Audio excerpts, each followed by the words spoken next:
জেলা প্রশাসন নারায়ণগঞ্জের আমাদের সার্বিক সহায়তায়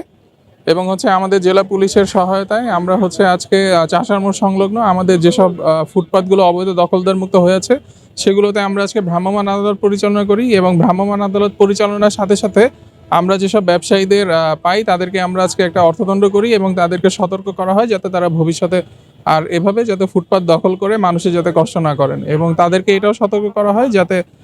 তারা এখান থেকে সরে না গেলে আমরা ভবিষ্যতে আরো বড় ধরনের পদক্ষেপ নিতে পারি।